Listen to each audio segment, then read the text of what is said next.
Are you kidding me? We recorded the entire episode on balance and I had my microphone off. Like none of it. We can't get any of that sound back. This is the Anthropology Podcast, the podcast where we optimize the bodies, brains, and lifestyles of entrepreneurs, go-getters, and world-changing innovators. Welcome to the Anthropology Podcast. I'm your host, Dr. Meghan Walker. As an anthropologist and naturopathic doctor, I optimize the health and performance of badass women working to change the world as entrepreneurs and go-getters. You know these people. They are exactly like you. Before we jump into the interview, I want to invite you to join our free Facebook community, Legacy. If you want to be something amazing, you need to surround yourself with amazing people. The Legacy community is made up of badass women living, not leaving, but living our legacy every single day. We are leaders, parents, entrepreneurs, and innovators collectively committed to leaving the world better than we found it. My mission is to support the health and optimization of these badass superheroes, literally to places we never thought imaginable. If you are on a mission and get it that your health is the key to your unlimited potential, then join us. We are super awesome. You can find us on Facebook at www.facebook.com/groups/BE Legacy. See you there. So today we're doing things a little bit differently. Rather than having a guest come onto the show, what I'm going to do is I'm actually just going to talk. Do not worry, it will not be as long as a regular episode. These little mini episodes are going to come to you every 10 to 15 guests that we have in our lineup. And it's really an opportunity to pull together some of the concepts that we have been talking about previously and set the stage for some of the things that we have coming up. I also think it's a really nice opportunity to take some of the ideas that I hear from my patients, from the people that I interact with, and share them with you. One of the concepts lately that people have been talking about is this notion of balance. How do I achieve it as I transition from the summer into the fall where, well, if you're in North America, this is what we're doing. We're transitioning from the summer, we're transitioning into the fall, kids are going back to school, everyone is going to find their routine, and people are suddenly stressed out about how they're going to schedule in their balance. Now, the irony of this conversation is not lost on me. And last week, as I was out riding my bike with my daughter, who also just learned to ride her bike, the notion and concept of balance and speed and momentum as a metaphor of how we find it in our everyday life became so glaringly obvious to me that I needed to share it with you. The next 10 minutes or so, we're going to talk about balance. We're going to talk about things that you can do on a daily basis to find it. And we're going to look at that esoteric notion of picking up balance as it passes you by, as opposed to finding times to schedule it in. These are practical things that you can put into place every day. This is about finding time. This is about increasing clarity and maximizing your productivity so that you can have it all.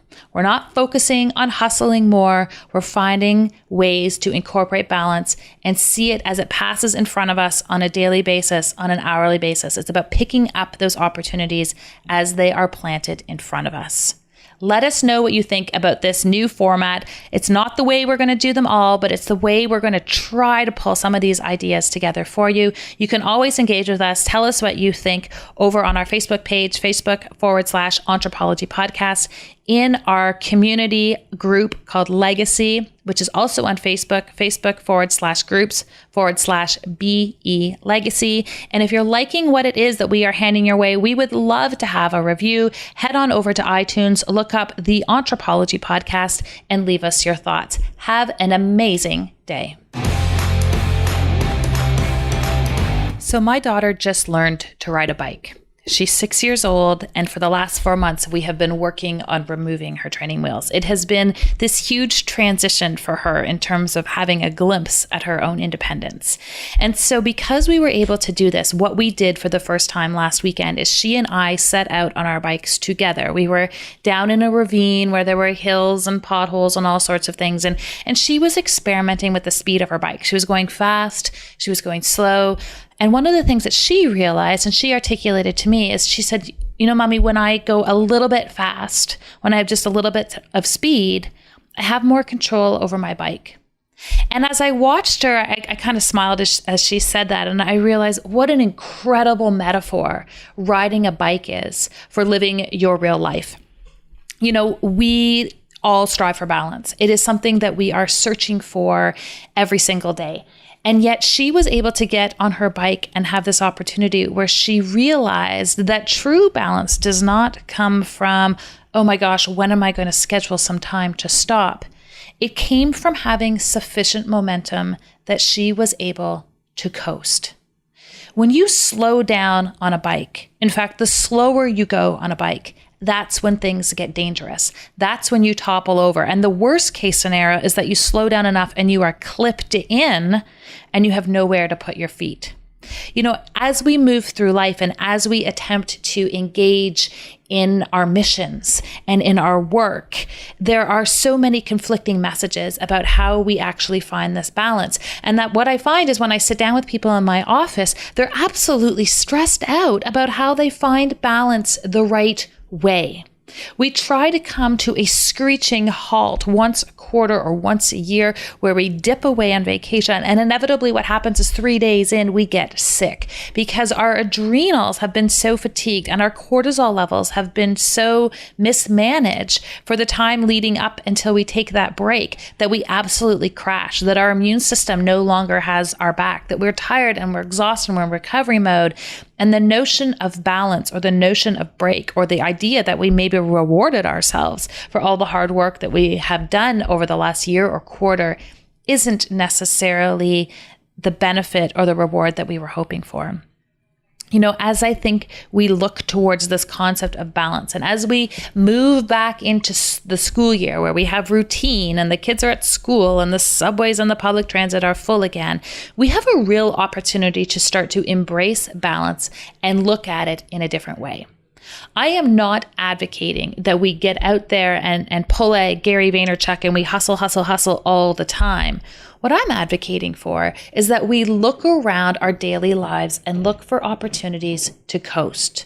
Look for opportunities to take our feet off the pedals and just ride the momentum of hard work that we have put into our lives.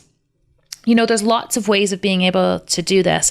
And I think one of the things that happens is we talk about these ideas esoterically and we don't stop and look at how we can actually put them into practice. There are things that you can do on a daily basis to start to step away from the grind and actually engage in a break, actually engage in moments of balance. Balance does not come because it's scheduled. Balance comes because it's floating in front of you and you take the opportunity to pick it up. What we have found in terms of looking at the research of high performers and people who are most effective in getting things done is that they get up out of their chair at least once an hour. And this means if you are already at a standing desk and you're evolved that way in terms of your workspace, that you are also leaving your work once every 45 to 50 minutes, in the very least once an hour. Walk down the hall, refresh your water, go to the bathroom, do what you need to do, but step away and take a break. When I first started in practice, one of the things that I noticed is that the population within my patient base who were actually getting the most number of breaks and where it was socially acceptable for them to take a break from their work were among smokers. This horrified me because we were condoning a behavior as being totally acceptable in a workplace, and yet these people are the ones who are actually getting outside. In no way am I advocating that you need to pick up a habit like smoking in order to be able to get a break from your work. What I want you to do is create opportunities for you to get out of your chair and step away from what it is that you are doing to get a moment of fresh air, to get a moment of clarity. You know, sometimes I hear people say, I'm so busy, I can't stop. If I stop, I won't be able to get back into it. If I stop, I'll never get it all done.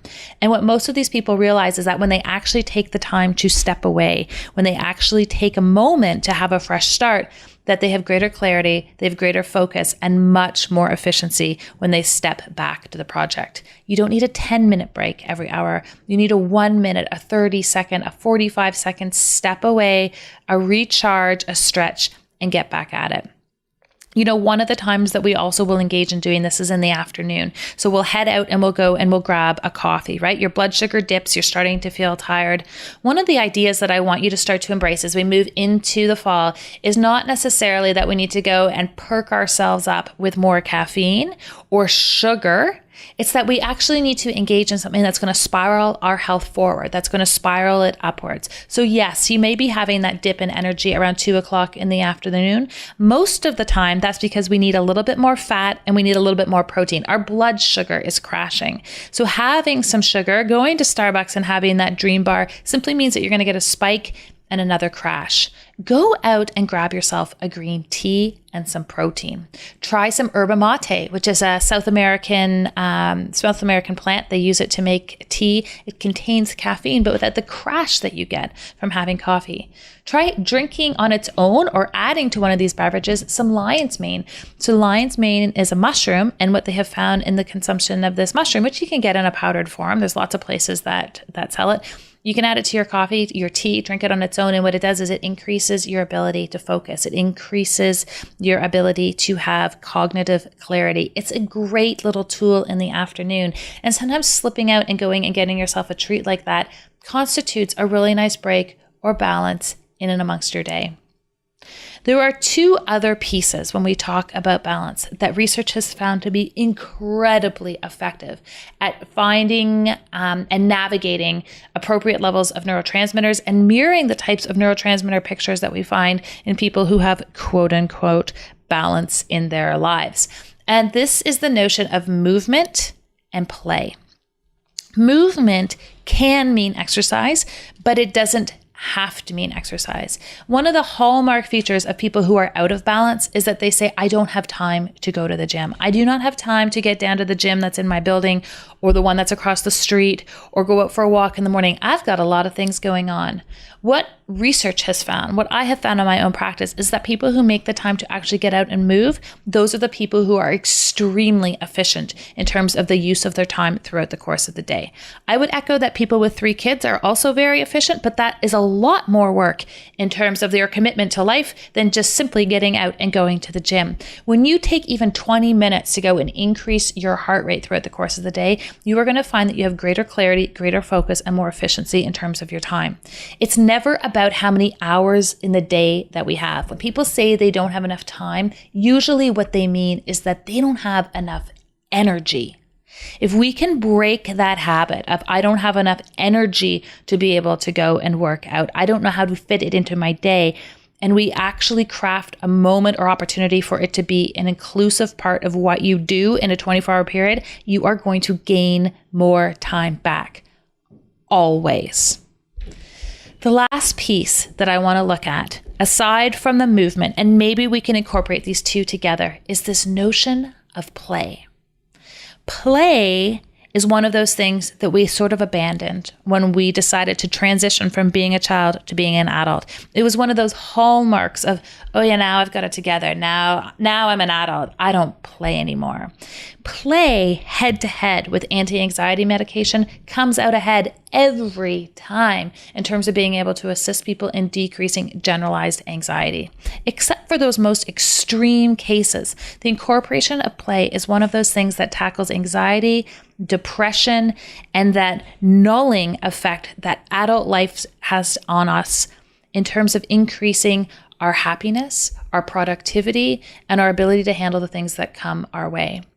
If we're going to talk about efficiency, if we're going to talk about life hacks, if we're going to talk about the things that actually elevate our performance in this world, then play, making the time for it, the space for it, and the creativity for it.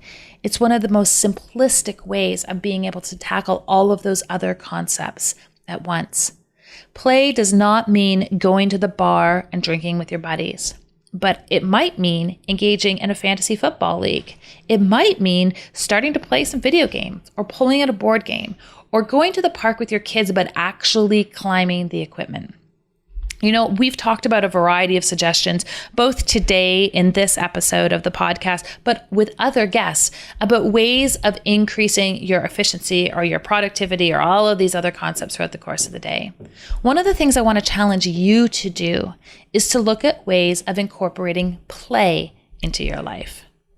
So we can talk diet, we can talk sleep habits. We can talk about all these things that seem hard to do or we don't seem particularly incentivized to incorporate into our daily life.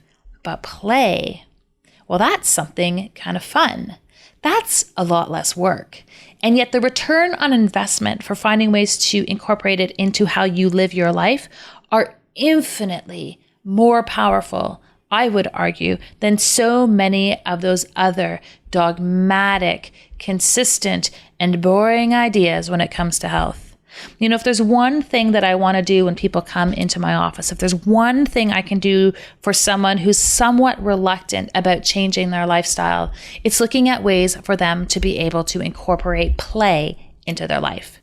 Now, I don't want to leave you to your own devices in doing this, because let's be honest, we're all going to get busy and we're all going to forget to make it happen. I believe that when you are accountable, you are helpable. And so I want to use two of the resources available at our disposal to help all of us increase our ability to play, to throw around ideas, to look at new ways of making this happen in our life. I would like you to go to our Facebook page, Facebook.com/Anthropology Podcast. And what we've done is we've created a space there for you to be able to throw your ideas out around how you are going to incorporate play into your life this fall as a way to achieve balance, as a way to perpetuate your momentum. And if you're feeling really inclined to engage in community and take this concept of accountability to a next level, then I would encourage you to join our free Facebook group called Legacy. And you can find us at facebook.com/groups/BE Legacy, as in be legacy, as in living your legacy. And that is a group of women who are entrepreneurs, parents, innovators, go-getters, people who are engaging in this world and know that if their health drops, they can no longer achieve their mission. And so we talk about ideas and we support one another to help take our health to the maximum level, because we fundamentally believe, and this is my driving force, that when people are well, they can change the world. And for us to be well, for us to find balance, the thing that I'm challenging all of you to do right now is to look for those opportunities for balance to be brought to you throughout the course of the day. Don't go out and try to make it. Don't go out and add it to your to-do list. Don't try to schedule it. Just look for it. Look for it as it passes by in front of you and choose to pick it up. Choose to find ways of playing. Choose to maintain the momentum that you have built into your successful life and leverage it in such a way that it spirals you ahead. It doesn't tire you out. We have an incredible lineup of guests coming in this fall who are going to reinforce some of these ideas. They're going to talk about productivity hacks, but they're also going to talk about play. They're also going to talk about how to maintain your momentum. One of the guests coming up in the next few weeks is someone by the name of Alex Charfen. And Alex has not only a podcast called The Entrepreneurial Personality Type, but he has a book called it. And one of the things that Alex will talk about on a considerable basis and with much passion is the notion and need for momentum in the lives of entrepreneurs. As we engage in this concept called balance, please don't come to a screeching halt. Look at ways of maintaining your momentum, of keeping the control like you would need to have on a bike so you don't fall over, and pick up those moments for balance as they pass in front of you. This is a really exciting few weeks that we have ahead of us. I cannot wait to see you again here in our Facebook group and on our Facebook page. Have an amazing start to this new school year and this fresh fall. If you enjoyed our conversation and would like to hear more, head on over to Stitcher or iTunes and subscribe to the Anthropology Podcast. We would also really appreciate a quick review. When people have their health, they can change the world. Let us keep you healthy and you go change the world.